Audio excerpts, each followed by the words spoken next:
जिनको पैसे आ गए हैं उनसे 25% वसूला जा रहा है, जिसका वीडियो भी मेरे पास उपलब्ध है। तो उस समय माननीय सदस्य जो थे उनको तो सहयोग करना चाहिए, उनको तो ये सवाल पूछना नहीं चाहिए कि इस सर्वेक्षण में गड़बड़ी हुई है। बिहार शरीफ शहर का 60% भूमि असर्वेक्षित है। नीतीश मिश्रा जी मंत्री भी ग्रामीण विकास विभाग के रहे महोदय, उन्होंने भी एक सवाल किया है, तो ये मैं कहना चाहता हूँ, आपके माध्यम से सदन को बताना चाहता हूँ महोदय। कारण ये है कि कहा जाता है कि रसीद नहीं कटता इसलिए नहीं मिल रहा है। महोदय देखा जाए बहुत गंभीर विषय है ये, और उनके पास उनका 50 बरस से ज्यादा नगर निगम का रसीद है, उस पे प्रधानमंत्री आवास योजना पारित करना चाहते हैं जी कि ये सर्वेक्षण का काम चल रहा है और सर्वेक्षण में आप गरीबों के सूची के निर्माण का भी काम चल रहा है, आप इसमें सहयोग कीजिए। अगर 1500 नाम थे, चेकर के द्वारा सर्वेक्षण में 700 नाम को स्वीकार किया गया है, 800 नाम को डिस्प्यूटेड श्रेणी में रखा गया। जो अगर वोटर विरोधी था तो उसको छाट दिए। ये भी पंचायत में भेदभाव हुआ है। हम उस पंचायत में जांच कराएंगे और जिस अधिकारी से जांच कराने के लिए कहेंगे और अधिकारी के साथ इनको भी हम उसमें शामिल होने के लिए निर्देश देंगे कि शामिल होकर के जांच में शामिल होंगे। प्रधानमंत्री आवास योजना का मामला नगर परिषद में भी इसी तरह का, नगर परिषद गोगरी में भी है। 200 वर्ष से लोग रह रहे हैं, खपरा, लेकिन बिजली बिल है, राशन कार्ड है, लेकिन प्रधानमंत्री आवास से वंचित है। माननीय सदस्य की चिंता यह है महोदय कि जो गरीब लोग छूटे हैं उनका नाम हर हालत में रहना चाहिए। सर्वेक्षण कराने का विचार रखते हैं? हाँ, तो कब तक, नहीं तो क्यों?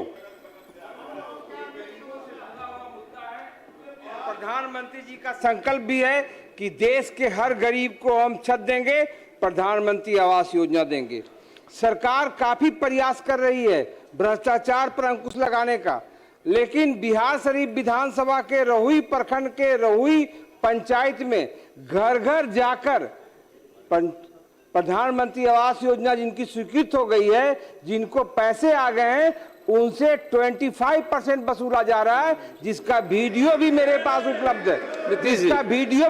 उपलब्ध है। हम माननीय मंत्री से आग्रह करते हैं कि उसकी जांच प्रश्नकर्ता सदस्य के उपस्थिति में कराना चाहेंगे। दूसरा पूरक है अध्यक्ष महोदय, बिहार शरीफ शहर का 60% भूमि असर्वेक्षित है और इसका नियम है कि असर्वेक्षित भूमि जिसपे कि 200 साल से भी गरीब रह रहे हो, लेकिन उसमें प्रधानमंत्री आवास योजना पारित नहीं होगी।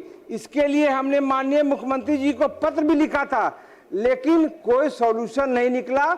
हम माननीय मंत्री से आपके माध्यम से आग्रह करना चाहते हैं और कहना चाहते हैं कि क्या वैसे गरीब लोग जो असर्वेक्षित भूमि पे बसे हैं और उनके पास उनका 50 बरस से ज्यादा नगर निगम का रसीद है, उस पे प्रधानमंत्री आवास योजना पारित करना चाहते हैं? जी अध्यक्ष महोदय, पूरे राज्य में जो सर्वेक्षण किया गया है उसमें 2 तरह की सूची अभी बनी है। एक है एक्सेप्टेड, जो भारत सरकार के पोर्टल है उस पे उसको स्वीकार किया गया है कि जांच के बाद जो चेकर की व्यवस्था माननीय मंत्री जी ने कही है उस व्यवस्था में उसको सही पाया गया है। एक दूसरी श्रेणी है डिस्प्यूटेड, जैसे अगर किसी भी पंचायत में अगर 1500 नाम थे, चेकर के द्वारा सर्वेक्षण में 700 नाम को स्वीकार किया गया है, 800 नाम को डिस्प्यूटेड श्रेणी में रखा गया है और उसको फिर से चेक कराया जा रहा है। तो मैं माननीय मंत्री महोदय से सिर्फ इतना ही जानना चाहूँगा कि बहुत जगह ये शिकायतें इसमें आ रही हैं क्योंकि बगल के पंचायत के आवास कर्मी से फिर से सूची को चेक कराया जा रहा है। तो क्या कोई पारदर्शी व्यवस्था सरकार या विभाग ऐसी सोच रही है कि जो भी डिस्प्यूटेड श्रेणी में जिनका नाम अभी चेकर के द्वारा लाया गया है उसको पारदर्शी रूप से उसका अगर जाँच करा रहे हैं तो कराएं, ताकि कोई भी उचित लाभुक इस लाभ से वंचित ना रहे। बाबूलाल सर जी। महोदय, ये प्रधानमंत्री आवास योजना का मामला नगर परिषद में भी इसी तरह का, नगर परिषद गोगरी में भी है। 200 वर्ष से लोग रह रहे हैं, खपरा, लेकिन बिजली बिल है, राशन कार्ड है, लेकिन प्रधानमंत्री आवास से वंचित है। कारण ये है कि कहा जाता है कि रसीद नहीं कटता इसलिए नहीं मिल रहा है। महोदय देखा जाए बहुत गंभीर विषय है ये, और यही मानसी में भी एक वार्ड है जो कि नगर पंचायत जब बढ़ा, पंचायत से जब नगर पंचायत में गया, जिसके चलते सारी बात आ गई, प्रधानमंत्री आवास से वहां भी तो छूट जैसा कि माननीय सदस्य बता रहे हैं, पूरे राज्य पैमाने पर जो माननीय प्रधानमंत्री आवास का जो सर्वेक्षण हुआ उसमें जहां दबंग प्रतिनिधि थे अपने हिसाब से करा लिए, जो अगर वोटर विरोधी था तो उसको छाट दिए। ये भी पंचायत में भेदभाव हुआ है। और दूसरी बात की जो लाभुक प्रभावित किए उनका हुआ, जो प्रभावित नहीं किए उनका छूट गया। तो मैं माननीय अध्यक्ष महोदय, मंत्री महोदय से ये जानना चाहता हूं कि जो समय सीमा बढ़ा है उस समय सीमा में पूरे राज्य पैमाने पर जहां जहां ऐसी गड़बड़ियां हुई है उसकी अपने स्तर से उच्च स्तरीय जांच कराकर पुनः सर्वेक्षण कराने का विचार रखते हैं। हाँ तो कब तक, नहीं तो क्यों?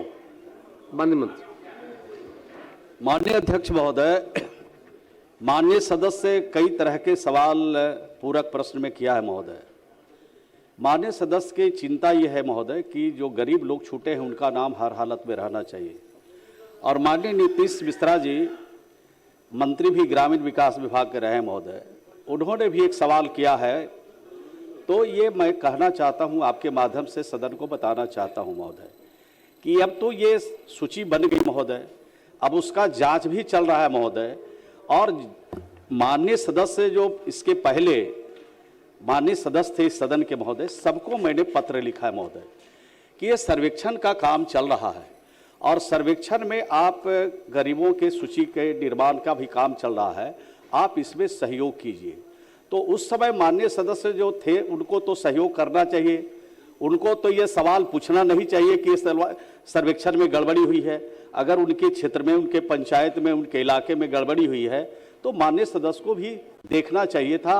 लेकिन डॉक्टर सुनील कुमार जी ने एक प्रश्न किया महोदय कि वहाँ पर जिन लोगों की स्वीकृति मिल गई है और उनके साथ कुछ गड़बड़ी हो रही है महोदय।